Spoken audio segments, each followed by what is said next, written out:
কচড় মচড় কচড় মচড় কচড় মচড় কচড় মচড়। হাগুদা কখন যে আসবে কে জানে, টেনশনে মাথায় কাজ করছে না।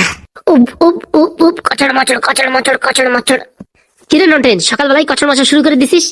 আর বলে না হাগুদা, টেনশনই টেনশন। বাড়ির থেকে আমার জন্য মেয়ে দেখেছে, আজকে সেই মেয়ের বাড়ি যেতেই হবে। তা তো ভালো কথা। ভালো কথা না হাগুদা, মেয়ের বাপ নাকি বিশাল ডেঞ্জার শুনেছি। আমি একটু গোপন সূত্রে জানতে পারিছি মেয়ের বাপ বিশাল কড়া। মেয়ের বাপ করাটা কি হয়েছে? তুই কি দেখতি খারাপ নাকি? ওরে মেয়ের বাপ নাকি ইন্টারভিউ নেয়, বুঝছো? যদি ইন্টারভিউতে পাশ করতে পারো তারপর রিটেন হবে, রিটেনে যদি পাশ করতে পারো তারপরে রাশিফল দেখা হবে, সেতে যদি পাশ করতে পারো তারপর যাই বিয়ে হবে। তোর শ্বশুর তো দেখছি পুরো একদম কমেডিয়ান মাল। এই কমেডিয়ান কি না সে আমি বুঝতে পারতেছি না, তাই টেনশনের জন্য পকাপক করে মেরে দিলাম। সাত সকালে তুই একা খাবি কেন ভাই? আমার একটু দে, আমি একটু খাই। তুমি খাবা হাগুদা? নাও। কচড় মচড় কচড় মচড় কচড় মচড়। তা বলো হাগুদা কি করা যায়? ওরে সে আমার প্ল্যান আছে, কি করা যায় কি না যায়। এই শোনো, মেয়ে দেখতে কিন্তু তোমার যেতে হবে, আমি কিন্তু একা যেতে পারবো না।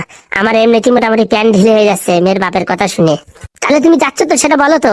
আজকে দরকার হয় আমরা এই যে ট্রেনে ইসি যাবো না, হকার ইতি যাবো না, কিন্তু তোর জন্য মেয়ে তো আগে দেখতে হবে না। এই বয়সে যদি বিয়ে না করিস তারপরে তো পরে মেয়েটে পাওয়া যাবে না। চল চল তাড়াতাড়ি রেডি হয়ে আয়। ঠিক আছে ঠিক আছে, রেডি হয়ে আসতেছি। শোন, ওই কটার সময় টাইম দিছে? এই বলিছে কি 10টা 10-এর সময় যাতি, একদম রাইট টাইমে যেতে হবে। মেয়ের বাবু কিন্তু বিশাল টাইট। সে আমি ডাক পানি, তুই চাপ নিস না, চল। ঠিক আছে, বাড়িতে স্নান করে রেডি হয়ে আসি। হ্যাঁ এই ঠিক আছে, যাওয়ার সময় যেন আমার মাল ফাল খাস না, বাংলা মাল খেলে কিন্তু গন্ধ বেরোয়, বুঝতে পারিস? যা খাইছিস খাইছিস, বাড়ি যে একটু ব্রাশ ফ্রাশ করে আসিস, বুঝতে পারিস? মেয়ের বাবার কড়া আছে তো, আবার যদি মদ খাওয়ার জন্য রিজেক্ট করে দেয় তারপরে আর এক জ্বালা। ঠিক আছে, আমি কড়া এই তুলসী পাতা চাবাবানি আর কড়া ওই যে মানে লেবু পাতা চাবাইয়ে, ঠিক আছে, মুখের গন্ধটা দূর করে দেবানি। ঠিক আছে হাগুদা, বলছি কি এক ঢোক দিবা নাকি? ভারী টেনশন হচ্ছে। আরে না, কোনো ঢোক ফোক দেওয়া হবে না, তুই চলে যা যা। শালা মাধ্যমিক পরীক্ষার সময় এত টেনশন হয় নাই, কিন্তু যে মেয়ে দেখতে যাবো বিরাট টেনশন হচ্ছে। কচর মচর কচর মচর কচর মচর কচর মচর। পাস হবানি না ফেল হবানি তার কে জানে। যাই দেখি, বাড়ি দেখি যাই, একটু স্যান করে আসি। আজকে নন্টের শ্বশুরি ঠিকঠাক করে জব্দ করতে হবে, দেখি কিরকম করা। আগে এই বাড়ি যাওয়ার আগে ও শ্বশুরির একটু মানে কমজোরি পয়েন্ট গুলো জানতে হবে। ও শ্বশুরির কোনো মোটামুটি গার্লফ্রেন্ড ফ্রেন্ড আছে নাকি সব জেনে এইসব কমজোরি জায়গায় ঘা দিতে হবে, নাহলে কড়া মানুষ এইভাবে টাইট করতে হয়। নতুন প্ল্যান করতেই হবে, কিচ্ছু করার নেই। হাগুদা, তুমি এরকম রেগে রেগে আছো কেন? ওরে কোনো রাগ না, মেয়ের বাপরে কি করা যায় সেটা একটু ভাবছি। এক কাজ কর নন্টে, এই সামনে মন্দিরে একটু নমস্কার করে ভগবানের কাছে একটু প্রার্থনা করে যা, বুঝছিস? যে তোর শ্বশুর যেন তোরে একদম কড়া লেভেলের প্রশ্ন না ধরে। ঠিক বলিস, দাঁড়াও আমি একটু নমস্কার করে নিই। হে ভগবান, এইবারের মতন পাশ করাই দিও, নাহলে সারা জীবন এরকম কুমারা থেকে যেতে হবে। মাধ্যমিক পরীক্ষায় ফেল করে গেছি, তাতে কোনো অসুবিধা নাই, মোটামুটি এই পরীক্ষাটা পাশ করাই দিও। তোমার সারা জীবনের অনেক আমি ফাজলিমি করেছি, অনেক দুঃখ কষ্ট দিছি, তার জন্য আমার মাফ করে মোটামুটি বিয়েটা যাতে হয় সেই ব্যবস্থা করে দিও। আর হাগুদারে এরকম শক্তি দিও যে হাগুদা যেন আমার শ্বশুরের সাথে লড়তে পারে। আমার জন্য বলা লাগবে না রে, আমি এমনি পারবানি লড়তি, তুই টেনশন নিস না। হে ভগবান, আমার যদি বিয়ে হয়ে যায় তাহলে আমি আবার আসপানি এই মন্দিরে পুজো দিচ্ছি, ঠিক আছে? আমার একটু রক্ষা করো, আমার একটু বুদ্ধি শুদ্ধি দিও, যাতে ঠিকঠাক করে এই পরীক্ষায় যেন পাশ করতে পারি। জয় মা দুর্গা, বিয়েটা যাতে হয়ে যায় সেই একটু আশীর্বাদ করো। হাগুদা করে ফেলাইছি পুজো। ঠিক আছে ঠিক আছে, কোনো ব্যাপার নাই। এই টাইম কত হলো? এই আর 5 মিনিট আছে, তাড়াতাড়ি চল, একদম 10টা 10-এ রাইট টাইমে ওদের বাড়ি ঢুকতে হবে, বুঝতে পেরেছিস? টাইম দেখে কাজ করতে হবে। হাগুদা পুরো রাইট টাইমে ঢুকতে হবে? হ্যাঁ রে হ্যাঁ, মেয়ের বাপরে ইমপ্রেস করতে গেলি টাইমের মূল্য দিতে হবে, বুঝতে পারিস? আগে স্যার। চল চল, লেট করিস না, চল। বলতেছি কি হাগুদা, ভয় লাগতেছে, একটু বাংলা মান খেয়ে নিলে হতো না? ওরে না রে না, আমি আসি তো, তুই টেনশন নিস না, চল। এই তো এখন বাজে 10টা 10, দেখি এখন থেকে ক মিনিট লেট হয়। মাই কামিং স্যার। ও চলে আসছো, গুড গুড, তুমি একদম রাইট টাইমে এসেছো। তোমার সঙ্গে আর কেউ আসেনি? আসছে আসছে, আমার একটা দাদা আসছে, এই এক্ষুনি আসবে। তাহলে বসো, দেখি এখানে বসো। নমস্কার না স্যার। না না, থাক, কোনো সমস্যা নেই। নমস্কার স্যার, এই অভাগার প্রণাম নেবেন। ঠিক আছে ঠিক আছে, কোনো সমস্যা নেই, বসো বসো। কি বাড়ি বানিয়েছেন, সত্যি মাইরি অসাধারণ। আমি দেখতে দেখতে আমার চোখ পুরো মুগ্ধ হয়ে গেছে। ওই আর কি, কম বেশি করে বানিয়েছি। বসো বাবা বসো। ও গিন্নি, কই আসো দেখি। শোন, তোর রাস্তায় আসার সময় যা যা বলেছি সেইভাবে কাজ করবি, ঠিক আছে? আমি হা দেবো, সেই হিসেবে কাজ করবি, ঠিক আছে? একদম হাগুদা একদম। আরে আসছি গো আসছি, এরকম ভাবে ডাকছো কেন? এই ছেলেরা চলে আসছে, এদের জন্য কিছু জল খাবার আনো। এ না না না না কাকা, আজকে আমরা কিছু খাবো না, আজকে আমরা উপবাস রেখেছি। বাবা ইমপ্রেস, কিসের উপর শুনি?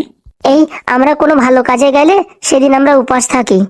বাবা, ছেলেটার কথা শুনে তো মনে হয় ভালো পরিবার থেকে এসছে। তাহলে আজকে কিচ্ছু খাবে না? না না, আজকে আমাদের নির্জলা উপবাস।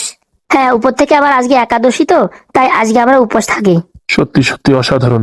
আমি প্রথমে তো ইমপ্রেস হয়ে গেলাম এদের পরে, তাহলে এদের প্রশ্ন করবো কি করে? না না, প্রশ্নের কোনো ত্রুটি রাখা যাবে না, মেয়ে দিতে হবে বিয়ে, তাই কড়াভাবে এদের একদম পরীক্ষা নিতে হবে। তাহলে বাবা তোমরা কিছু খাবে না? না না কাকিমা, অন্যদিন এসে খেয়ে যাবো, আজকে খাবো না। শোনো বাবা, মেয়ে দেওয়ার আগে কিছু প্রশ্ন তোমার করা উচিত। আমার তো আগে জানা দরকার ছেলেটা কেমন বা কি, সব বৃত্তান্ত না জেনে তো মেয়ে দেওয়া যাবে না। হ্যাঁ হ্যাঁ অবশ্যই। হ্যাঁ হ্যাঁ, আপনার যা যা ইচ্ছা আপনি জিজ্ঞাসা করার কোনো সমস্যা নেই। আমার কিন্তু ভালোই পছন্দ হয়েছে, কি বলো তুমি? দাঁড়াও গিনি দাঁড়াও, একটু প্রশ্ন উত্তর খেলতে দাও, তারপরে বোঝা যাবে। এরকম মুখ দেখে তো বোঝা যায় না ভালো কি মন্দ। তুমি না সত্যি মাইরি এর আগে 10টা ছেলেকে রিজেক্ট করে দিলে।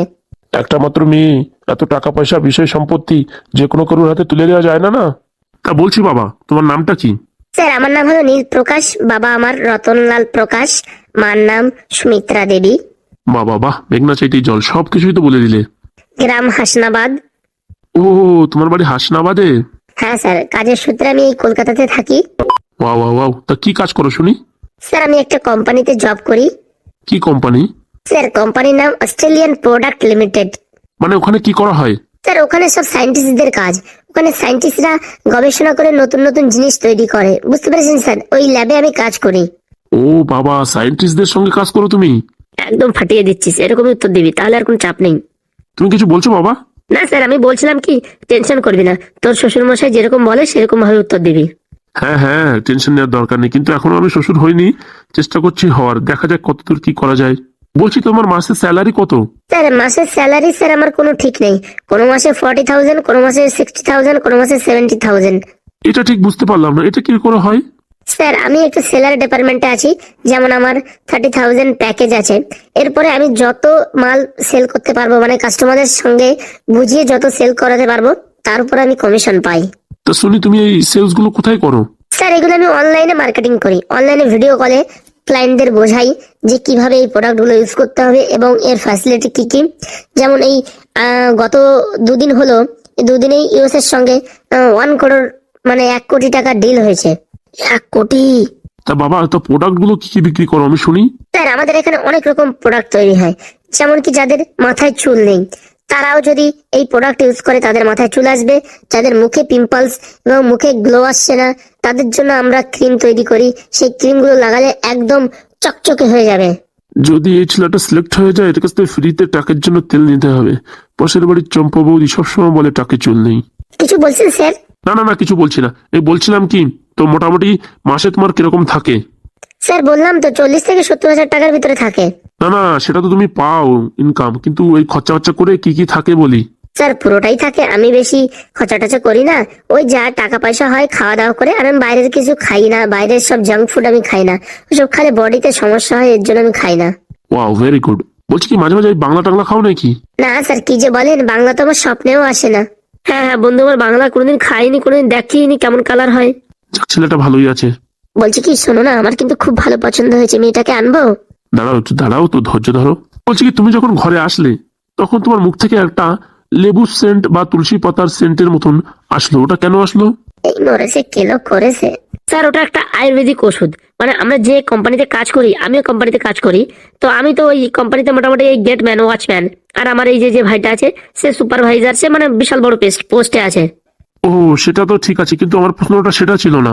হ্যাঁ স্যার, আমি ওটারই উত্তর দিচ্ছিলাম। বলছি ওই নিম পাতা, তুলসী পাতা, লেবু পাতা এইসব মিক্স করে আমরা প্রত্যেকদিন খাই, মানে এক্সপেরিমেন্ট করার জন্য, যেগুলো বডিতে কিরকম এনার্জি প্রদান করে। ও হো হো, তাই নাকি? হ্যাঁ, আমাদের কোম্পানিটা পুরোই আয়ুর্বেদিক, পুরো আয়ুর্বেদিক প্রোডাক্ট। এর জন্য আমরা মাঝে মাঝে টেস্টিং করি, তার জন্য আমাদের নিজেদের খেতে হয় আগে। বলছি, তোমার এই আয়ুর্বেদিক প্রোডাক্ট খেতে খেতে তোমার মাথার চুলগুলো উঠে যায়নি তো? না স্যার, আমার মাথার চুল তো আছে, এটা একটা স্টাইল। এই স্টাইলের জন্য আমি এরকম ভাবে থাকি। Wow wow, nice style. তা বিয়ে মনে করো যদি হয়, তা যৌতুক হিসেবে তোমার কি চাই? ভাই কি বলবো ভাই। স্যার বলছি, আমি ওর দাদা, তাই ডিসিশনটা আমি বলছি। আমাদের কিচ্ছুর দরকার নেই, আপনি যেভাবে পাঠাবেন আমরা সেভাবেই রাজি। ওয়াও, সত্যি অসাধারণ ছেলেটা। বলছি একটা কথা না বলে পাচ্ছি না। বলছি কি, আপনি কি এই চায়ের আবার নাকি এই দেয়ালের পাশে এত সুন্দর একটা চায়ের ফটো লাগিয়েছেন? একদম ঠিক ধরেছো। না না, ঘরটা খুব সুন্দর বানিয়েছেন। এমন মানে ডেকোরেশন করেছেন, আমাদের কোম্পানিতেও এরকম ভাবে আছে। তা বলছি, আমি কি তোমাদের কোম্পানিতে আসতে পারি? হ্যাঁ হ্যাঁ অবশ্যই আসতে পারেন, কিন্তু কোম্পানির ভিতরে আইডি কার্ড ছাড়া ঢোকা যায় না, বুঝতে পেরেছেন? তাহলে বাইরে থেকে দেখতে পারবো তো? অবশ্যই অবশ্যই। আমাদের ওই মানে মোটামুটি এই অফিসের ভিতরে ফোনও অ্যালাউ নেই তো। যদি আসেন, এই আমার দাদা আপনাকে দেখিয়ে দেবে, এই দাদা বাইরেই থাকে।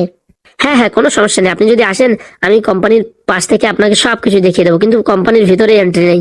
আমায় পর্যন্ত এন্ট্রি করেন, আর আপনাকে তো দেবেই না আসতে। ওহো, ঠিক আছে ঠিক আছে। তো আজকের কথাবার্তায় তো মনে হচ্ছে তোমরা ঠিকঠাক পাস করে গেছো। আর পরবর্তী আমি একটা রিটেনে নেব, মানে আমি তোমার কোম্পানি ভিজিট করব, তারপরে আমি ফাইনাল ডিসিশন নেব। এই রাশির কথা শোনো, রাশির। বলছি তোমার রাশিফলটা কি জানতে পারি? এই বলছি, আমার রাশি তুলা রাশি। ও বাবা, স্পেশাল চোর ফোর থাকলে ধরা যাবে। তা তুলা রাশিটা তুমি কোনোদিন চোর ধরেছো বাবা হাত চালান দিয়ে? না কাকিমা, সেরকম এখনো সৌভাগ্য হয়নি। আমি এসব বলি না তো কাউকে, আপনারা জিজ্ঞাসা করলেন তাই বললাম। বাবা, ভেরি গুড ভেরি গুড। তা আমি খুব শীঘ্রই এক দুদিনের ভিতরে আসছি। হ্যাঁ, এসে আমি তোমাদের কোম্পানিতে ভিজিট করে তারপরে একটা মার্কস তৈরি করব, তোমাদের জানাবো। তা কবে আসবেন কোম্পানিতে? এই দেখি, কালকে আমার একটু কাজ আছে, পরশুদিন আসবো। ঠিক আছে ঠিক আছে, আপনার কোনো সমস্যা নেই, আপনি চাইলে এখনো আসতে পারেন। এখনই যাবো? কি বলছো? এই কেলো করেছে। না স্যার, এখনই যাওয়ার দরকার নেই, আজকে আমরা ছুটি নিয়েছি, আজকে বাড়িতে গিয়ে একটু রেস্ট করে আপনি কালকে চাইলে আসতে পারেন, কোনো সমস্যা নেই। ফোন নাম্বারটা নিয়ে রাখুন, ফোন করবেন, আমরা ওখানে আপনার সঙ্গে কানেক্ট করে নেবো। হ্যাঁ হ্যাঁ, বলো দেখি, ফোন নাম্বার বলো। 32570098, বুঝেছো? ওকে ওকে, কোনো সমস্যা নেই। বলছি কি, আপনার এই যে টাইলস গুলো লাগিয়েছেন না, খুব সুন্দর, অসাধারণ, মনে হচ্ছে এগুলো রাজস্থান থেকে অর্ডার করেছেন। একদম ঠিক ধরেছো বাবা, একদম ঠিক। তো বলছি, আপনাদের মেয়েকে কি একটু দেখতে পারবো? হ্যাঁ হ্যাঁ, দেখতে পারবে, কোনো চাপ নেই। মেয়ে দেখে তো পছন্দ হবে, কোনো সমস্যা নেই। কিন্তু আগে তোমাদের রিটেনে পাস করতে হবে, তারপরে।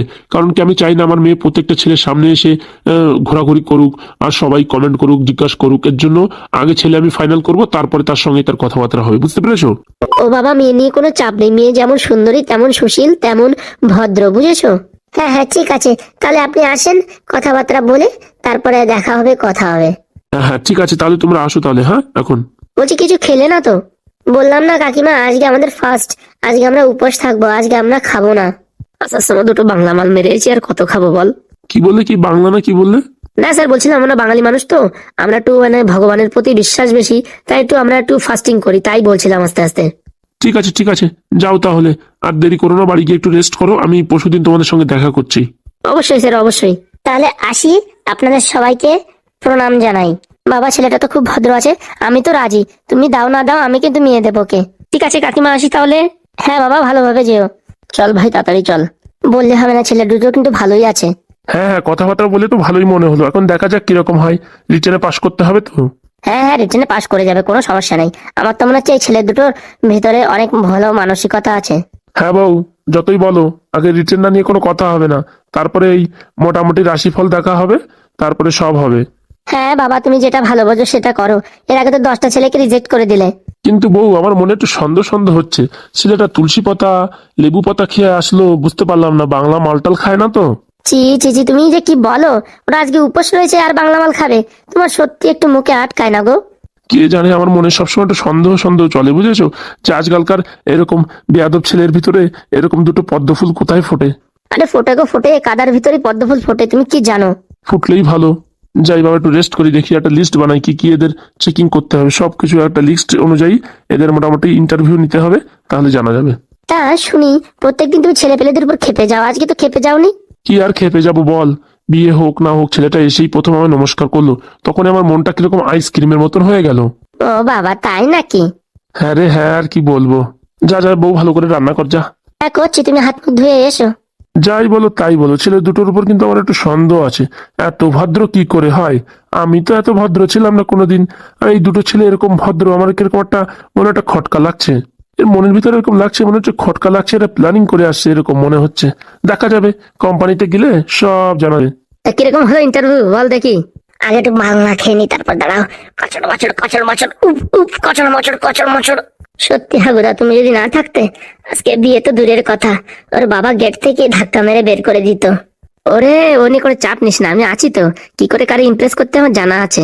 সত্যি হাগুদা, তুমি যেভাবে আমায় বুঝাইছো আর যেভাবে তুমি ট্রেনিং দিছো, যদি না দিতে আমি তো যাওয়ার সাথে সাথে 1 মিনিটে রিজেক্ট হয়ে যেতাম। যেই বলতাম ট্রেনে হকারি করি, ও লাথি মেরে বের করে দিত। ওরে, অত চাপ নিস না, আমি তো আছি। তুমি তো আছো, এখন নতুন একটা উপাত খাড়া হয়েছে, ওর বাবারে কোম্পানি দেখাতেই হবে। ওরে তুই চাপ নিস না, আমি কোম্পানি কারো ইমারত খাড়া করে দেবো তোর জন্য, আর সিকিউরিটি গার্ড আমি হব, তুই তো ভিতরে থাকবি, বলে দিতিস তো, তোর সাথে তো দেখা হবে না, তোর সাথে ফোনে কথা হবে। আর ওর বাবা তো ভিতরে যেতে পারবে না, পাশ দিয়ে দেখে চলে আসবে। আর কোনো একটা কোম্পানির সাথে ওয়াচম্যানের সাথে সেটিং করে আমি কানেক্ট করে দেবো, কোনো সমস্যা নেই। সত্যি হাগুদা, তুমি অসাধারণ। তুমি আমার জন্য যা করিছো, আমার মা বাবা কেন, আমার 14 গোষ্ঠীর লোকও কোনোদিন করতো না। এই সারা জীবন আমার এরকম কুমারা থেকে যাইতে হতো, সিঙ্গেল লাইফ। ওটা এ তো কিছু না, আমার অ্যাসিস্ট্যান্টের জন্যই তো আমি মানে মোটামুটি এই তোরে চান তারাই নিয়ে যেতে পারি।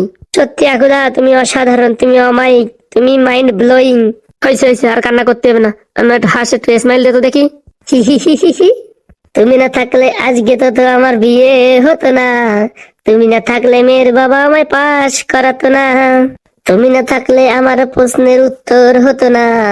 হাগু না থাকলে আমার তো পায়খানা হতো না। তুমি না থাকলে মেয়ের মা তো ইমপ্রেস হতো না। তুমি না থাকলে রিটেন দেওয়ার ভাগ্যই হতো না। তুমি না থাকলে চা মেঘ করে যেত, বৃষ্টি হতো না। সত্যি রে, খুব ভালো গান গাইলি। ওই আর একটু একটু। দেখি একটু বাংলা খেয়ে নিতাম। কচর মচর কচর মচর উ উ, কচর মচর কচর মচর উ উ। হাগুদা, এখন কোম্পানি সেট আপ করতে হবে। কোনো চাপ নিস না বৎস, আমি তো আছি। আজকাল সব মেয়ের বাবাদের ছেলে চাকরিওয়ালা চাই, এত চাকরি কোথায় পাবো? হ্যাঁ, তা বন্ধুরা রেডি থেকো হাগুদা কি করে কোম্পানি সেট আপ করে দেখার জন্য।